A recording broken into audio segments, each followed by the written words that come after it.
All right. Welcome everyone to the working group for Karpenter for November 20th, 2025. All right. So if there's anything that anyone wants to bring up, we can, yeah, go ahead and get started on that.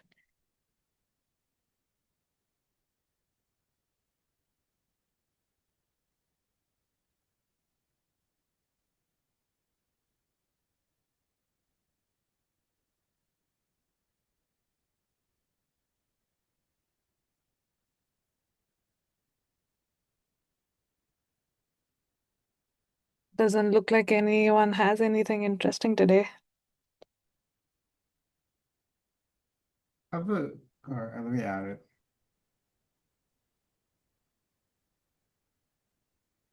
I'm not sure if anyone brought this up before. I noticed that when we ran node overlay, we started seeing an increase in Carpenter memory usage. I don't know if that's expected or somewhere someone talked about this. I didn't see. I'm not sure if anyone has more information about this. I haven't looked too deeply into it yet, but I just noticed this when I flipped it on no overlay.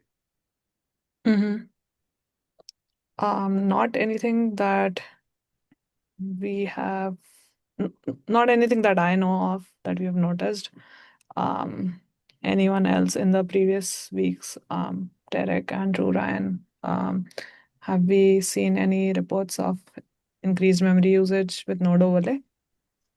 How significant? Yeah, I was gonna let me take a look.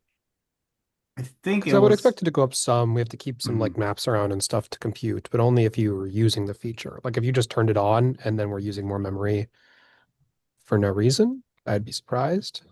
I think I turned it on plus there's an overlay now that applies to I guess only spot instance types and then we saw a jump in memory usage. And before we didn't use any spot. But I can dig a little deeper. If it's not obvious that yeah, I think it was significant enough. I think it was almost like 20-30% memory increase in usage. So I was surprised to see it, but I don't have too much information yet. I need to dig a little bit before I have more information. Yeah, Okay. that would be surprising. 20 to 30% should be quite a lot. Yeah. Okay. Did I see a manual in the call? No, I didn't. Okay. No, he's not. Yeah, this is something that we have an issue out to fix in general. But the way that the node overlay system works right now is it like restores all of the instance types.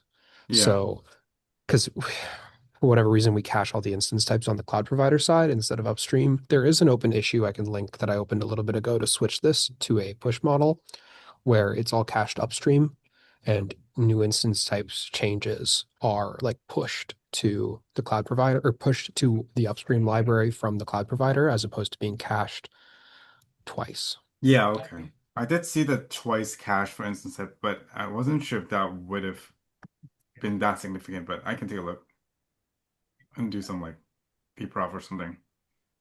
Yeah. Oh, I'd love a pprof on that. That'd be fascinating. Yeah. Yeah, once I have a little bit of time, I can do that real quick. Yeah, though, for what it's worth, we're going to know with node overlay, no matter how you implement caching, there will be an increase Right, right. because there's more information to store. But yeah, we're definitely aware that it was not implemented in the most optimal way out of the gate because of that caching model. Mhm. Uh, so it should be able to be dramatically decreased. We just made sure we architected it in a way that it would only increase memory if you enabled node overlay and we're actually using it. Okay. I think that makes sense. I think we are using it, and I think that's why we saw an increase, but this Yeah. increase was higher than we expect. So yeah, I'll take a look. Yeah. All right. Sounds good. Moving over, I think Max has this PR. Yeah, thanks. So I know I talked about this in the last meeting, but just wanted to know, or I guess push on this PR a bit more. It's about, I guess, decoupling Karpenter from restricting certain labels from being set on uh, provisioning new nodes or consolidating nodes. And yeah, it's sort of been here for a while, so I just want to, push on it. But I guess the main point of this is that or we believe that Karpenter shouldn't restrict certain labels like Kubernetes.io domains from being set. And that's like a separate job that should be done by, other controllers in Kubernetes itself. So I'm curious as to what people think. I don't know if this might break anything, but I guess, that's what the reviews are for. So yeah.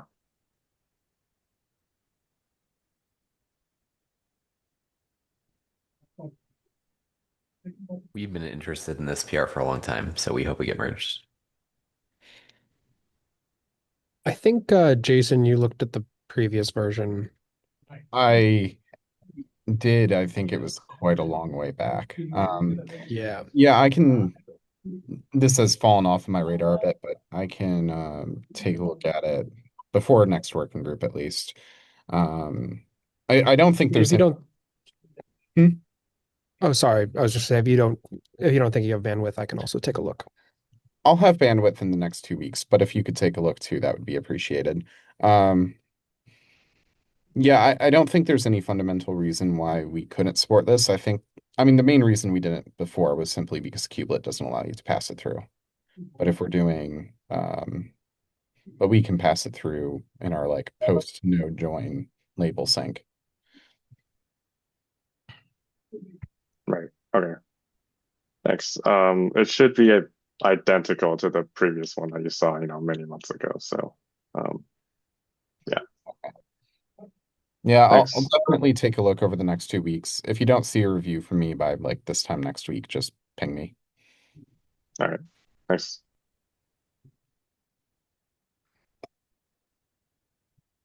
All right, moving over. Looks like there's nothing else. I have one small thing, but if anyone else have anything, please go for Sure, I've got a topic. I haven't opened an issue for this yet because we were just discussing this internally, but um, we have a sort of a user story. We're curious if the Carpenter developers are interested in this sort of thing at all. Basically, the story is uh, we like how Carpenter handles drift, but occasionally we want drift to be reconciled only for new nodes and old nodes to be left in place. Typically, this is around like we update an AMI for a security update, and our Spark users tell us like, oh, if you restart that, it's gonna have to start over from scratch, and we're gonna lose a week work of progress. So in this type of scenario, we would like to be able to handle drift such that all the new nodes in the cluster come up with the new AMI, but the existing nodes are not disrupted because of the expensive workloads on them. I don't know if anybody else has ever brought up an idea like this for some sort of slower drift reconciliation, but curious what you guys think about this use case. I'd be curious if the issue is the pods and the nodes, in this case, these Spark jobs, which are non-disruptible. Is there any reason you can't just use the do not disrupt annotation to block drift and consolidation? That's basically what we use today. The gotcha with that is when we use the do not disrupt in a lot of places, that sort of breaks consolidation from ever working. So if those pods ever land on a node and then later we have some other multi-tenant workload use the same node pool, and then the node gets free and there's only one pod left on it, it will just keep going with that one pod forever. Well, I guess in this case, though, what is your expected behavior? Because you never want to disrupt these Spark jobs, right? Yeah, I So guess the expected behavior would be that we don't reconcile the drift for certain type of drift changes. And I'm not sure how we would specify that even. That's why I said we were still thinking about this internally. But certain types of drift changes would be reconciled for new nodes only after the change was made.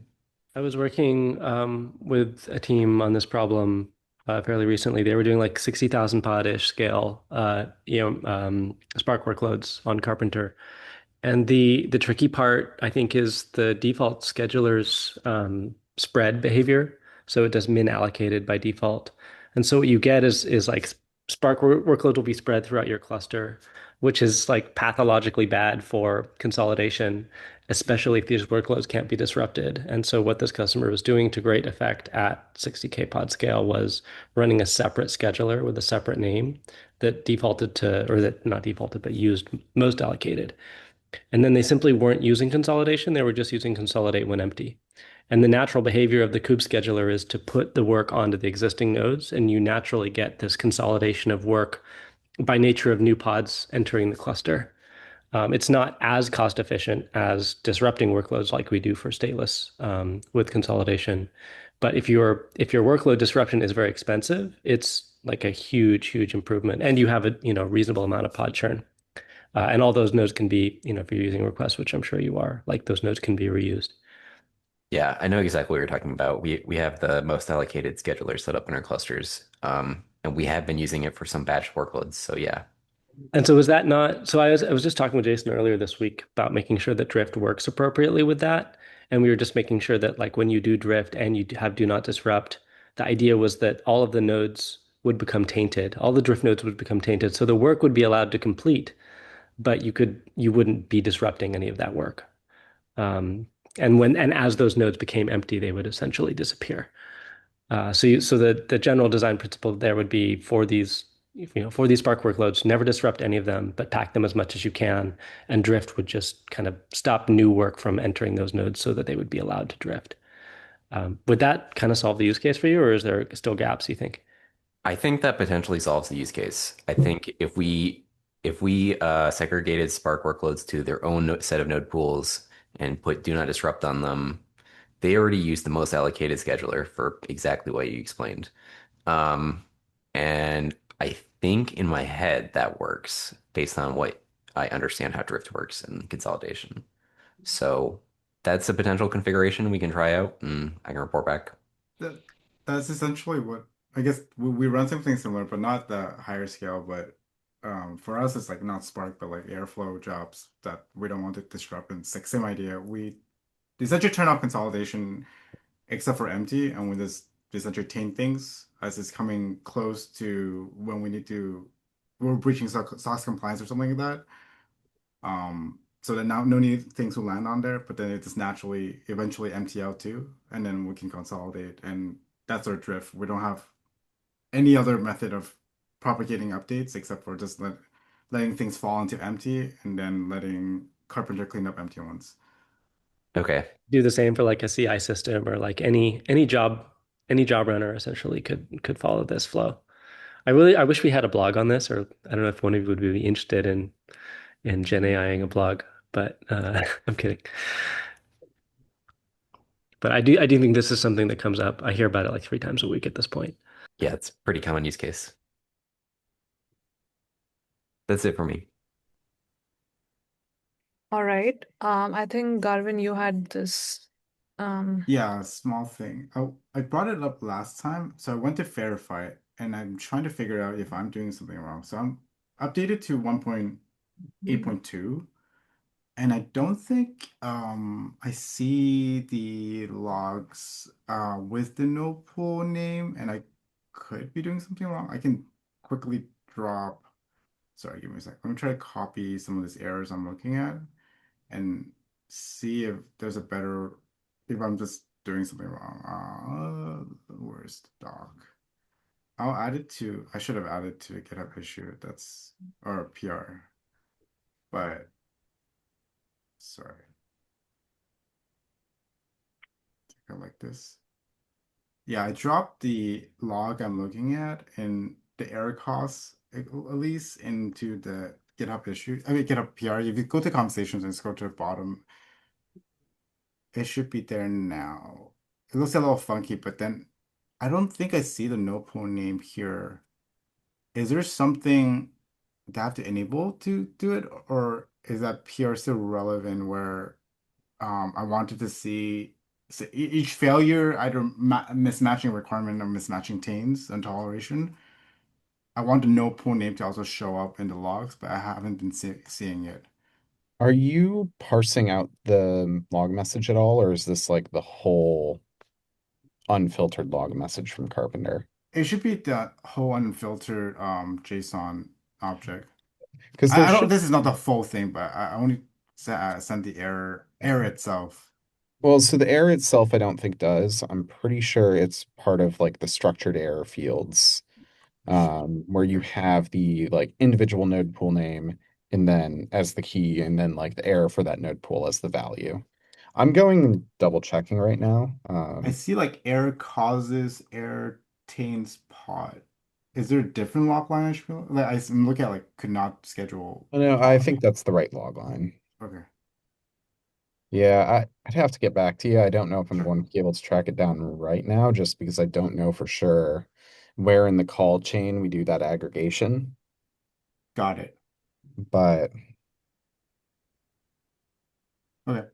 Oh, we can like follow up offline. Yeah, I was trying to figure this out because I thought, yeah, I was hoping this was somewhere and I wasn't seeing it from the air, but I wasn't sure if I somehow parse it out or something. That's all. Thanks. mhm.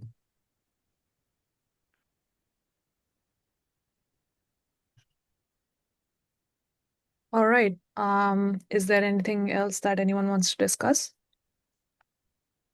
I have one thing if no one has anything else, but Mm-hmm. um, there's I know since Alice and Jason's in the call, I know there's this granular resource limits proposal that I guess Norberg proposed a while back to the entire autoscaling group. Um, I'm wondering what is the Carpenter maintainer's view on the Carpenter, I guess, implementation of this proposal. Because I know there's been talk about, the soft limits versus hard limits, and I know um, hard limits in Carpenter would be a hard problem to solve. Um, and this sort of ties back to my proposal that I put in to Carpenter specifically, where I propose sort of like, um, I guess, allowing limits in node pools. So I'm wondering, like, what is sort of the direction we're feeling on supporting limits at all? Because I know we don't have necessarily we have like a semantic to support right now. Um, so I'm wondering like what is the direction we're feeling on this?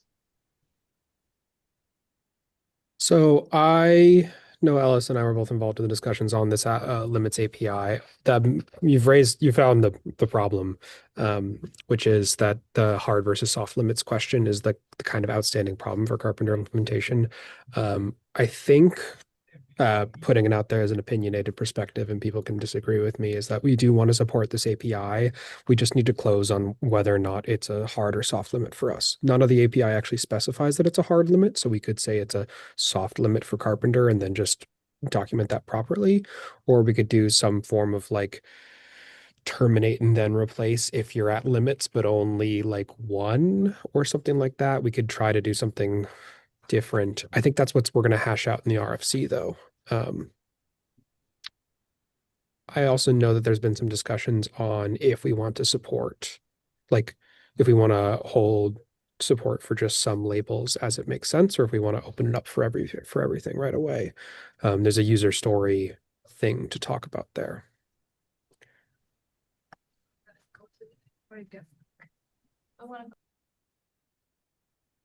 Yeah, I I can see.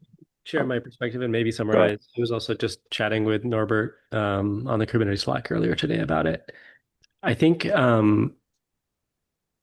yeah, to agree with Derek, like there's this hard soft thing, like what do we do? What do we do when you hit the limit? And I think we already kind of it's a little bit of a tortured implementation of what we do today around limits. Like it's not necessarily a novel problem. My understanding, Jason, can you tell me if I'm wrong, is that we get stuck if you hit the limits, or do we go over today? No, we go over. Okay, so we do. So the prior art today in Carpenter is that we go over. Yeah, right now they're soft limits. The entire idea is eventually you will fall back within your limits, but for consolidation or drift, you can burst over. I would suggest that's actually the right behavior.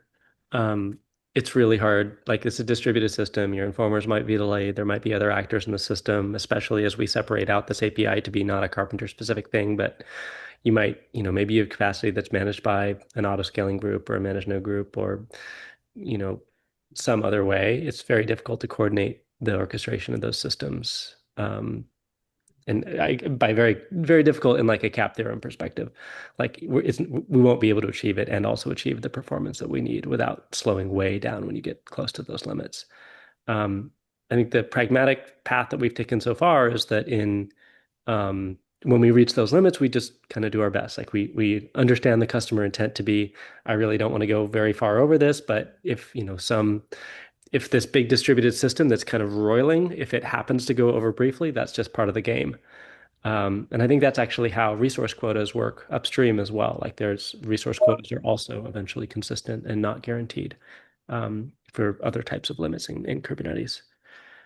So I think my instinct is like this new API is really valuable in that it allows you to do cluster wide limits, which is powerful, which I think is your original ask, right? It's like I don't want to do more than X nodes in my cluster, and just being able to specify that kind of thing.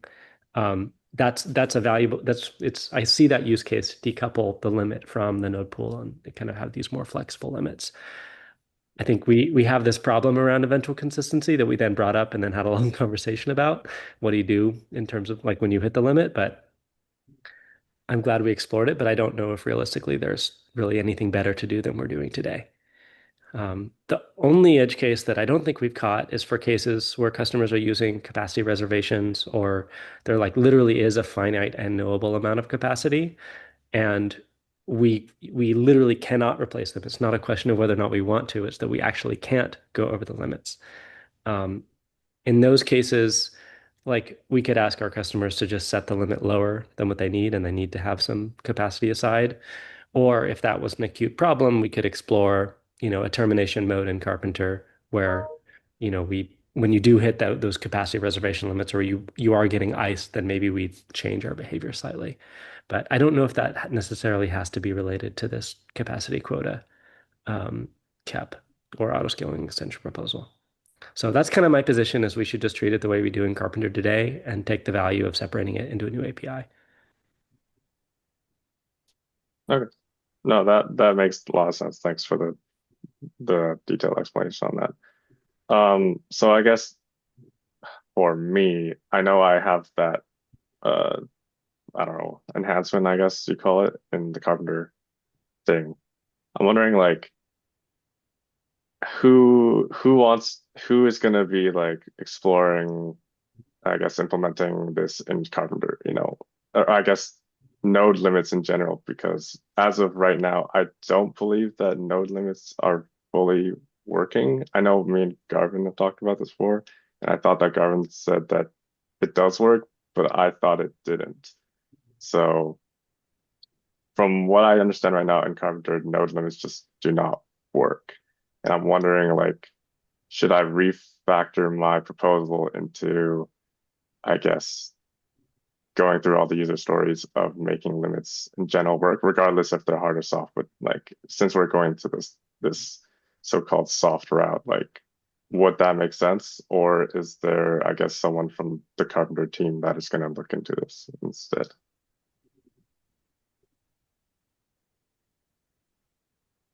Summarize the like problem with node limits. I'm sure it's written somewhere. Sorry, could you repeat that? Could you summarize like what the problem is with node limits? I'm not remembering. I'm sure Jason and Derek do, but I think I think that like I don't exactly remember, but I believe that I think node it's pool. Sorry, go like ahead. a soft limit where like it will breach it. Like it's not able to stop all work when it hits the limit. It's actually still able to like spin up new nodes. So it's more like a soft limit. And then after some time, I was like, okay, I'm gonna stop trying to launch new things, and that's it, and I'll stop there.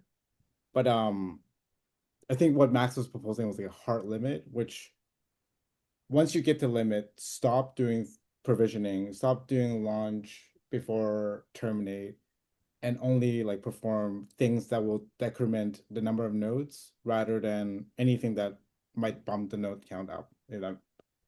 Right? If that makes sense. So the So- ask is for a hard limit, essentially, because soft limits don't meet your requirements. Well, for me, it doesn't really matter. But my understanding of what limits were that like, but if the limit was at 5 in Carpenter and I had 5 nodes, I could create a new pod and it would create a new node, and that doesn't really make sense, right? Because like we know that it's at 5, we can't create more. It shouldn't create more, and that's what I thought the current limitation of what node pool limits were at this moment. But if I might be wrong, or maybe I tested something wrong, but I thought it It just like straight shouldn't up do did not that. work.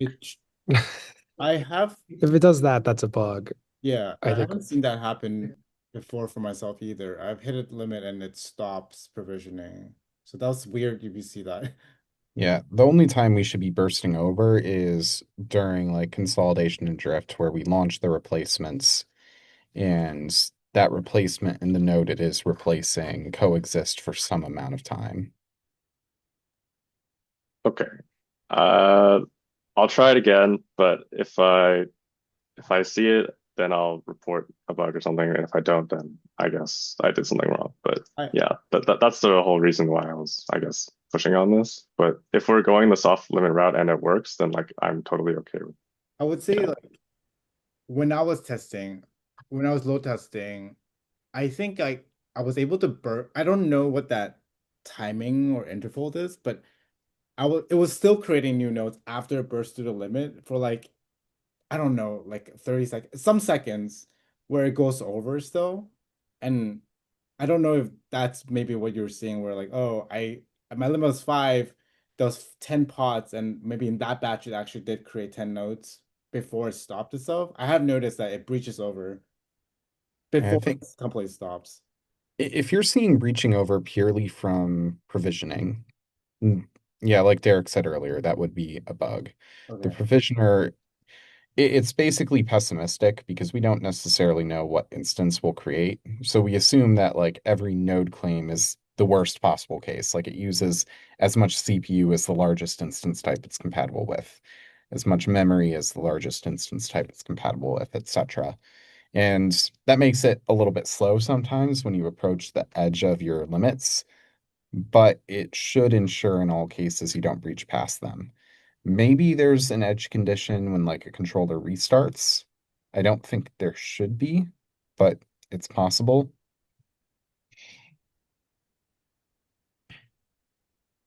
I can also test again too. I wasn't looking that hard either, so I can take a look also. Mhm. so. Bringing it back to the question of what are we going to do with this cluster-wide limits? Clarifying the behavior of how the soft limits work. What I think people are proposing for the cluster-wide limits is that they are the same kind of soft limits, where you can burst above them for cases such as consolidation and drift, but you can't do it for provisioning. Do you mind? What do you think about the term best effort instead of soft? Like I kind of feel like this soft hard thing has all this prior art. Like we're trying to enforce a hard limit, we just can't because distributed systems. So we will like best effort enforce the hard limit. The, Oh, the the well, reason that I'm like being a stick in the mud on that is like there's a whole bunch of prior art on hard and soft that's actually unrelated to this question of best effort, I think. Like it's actually not possible for us to do hard, or I would assert that it's not. I think it's also not quite best effort though, because I think our launch before terminate behavior is an example of where we are intentionally bypassing limits, at least momentarily. So okay, so maybe we just remove any language around best efforts, hard or soft, and just describe how they work. burstable versus non-burstable limits? No, that kind of implies you can burst provisioning over. There are limits, Carpenter A limits. limits and B limits. How about that?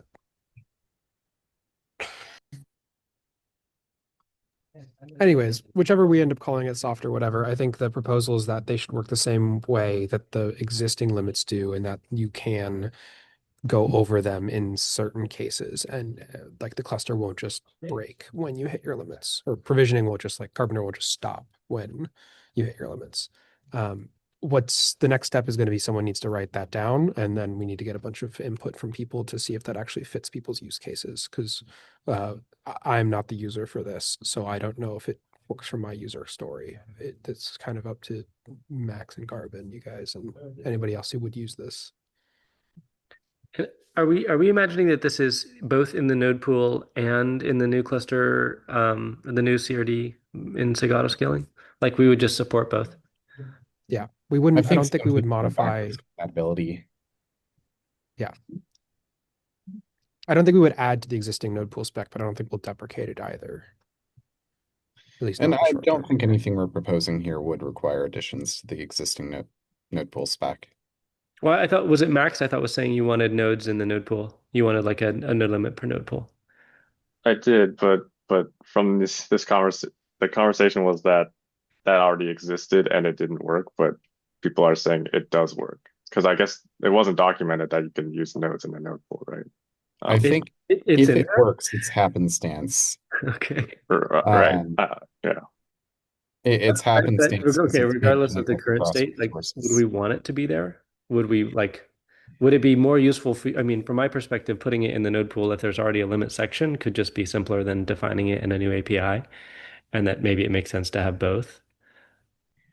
But Yeah, I feel like if we have it in that upstream API, it makes sense for it to also be supported on the node pool basis. I think for a similar reason that you said in your one of your comments on the upstream PR, which is for a lot of users, it's going to be simpler to not have to reason about the separate resource and just keep putting everything on the node pool, especially if you don't have the more complex selection requirements.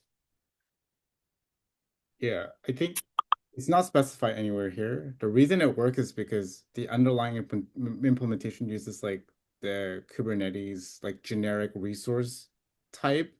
So it supports like anything that it randomly supports. A node is not explicitly talked about in the limit, but because it is a resource, whatever, and then it compares existing objects and it's like, oh, I see nodes, and now that's why it works.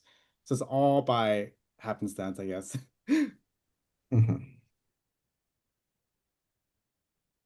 yeah, I'm totally supportive of making it work in the node pool and limits, and then also supporting the upstream one. And we won't have perfect parity between them because we've kind of shoehorned nodes in here as a resource, like next to CPU and memory, for example. Like those are going to be nested in the upstream one, but I think supporting both makes sense. Okay.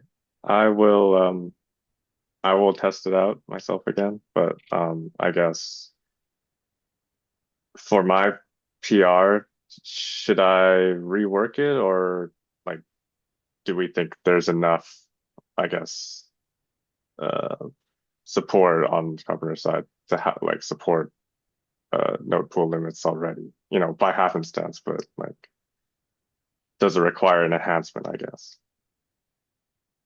I think the enhancement was more so for the hard limits proposal. If you're good with soft limits, and especially if what you're thinking aligns with what's being discussed in this upstream proposal, I Yeah. think it covers most of it. But if there are use cases that you have that you don't think soft limit support or this proposal would help support, I think having the separate enhancement is still valuable. Okay. No, that makes But sense. yeah, it all comes down to your use cases. Gotcha. Yeah. Okay. I'll probably close my PR. Soft limits perfectly work for my use case. So thanks, guys. All right. Thanks, Max. Was there anything else that we wanted to discuss? I just cut a PR for both Emmanuel and Derek to be approvers on the code base. I don't know if anybody's seen those PRs. I spoke with the other approvers about this, but just wanted to give them a shout out. And if anybody thinks that we're making a horrible decision, you should scream. But um, Oh, they're not going to auto merge because I broke CI earlier. Yeah, I told Derek as part of being a maintainer or approver, I mean, he has to fix CI. Well, if he wants to fix the CI I broke, Yeah, he signed up for it. feel free. I was about to fix it this afternoon. I just saw it was broken. I'd ask Emmanuel, but he's on vacation, so. That's no excuse.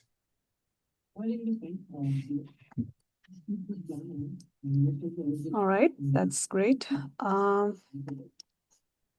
If no one has anything else, I guess we can end early today. Yeah. All right. Thanks everyone for joining. Thank you.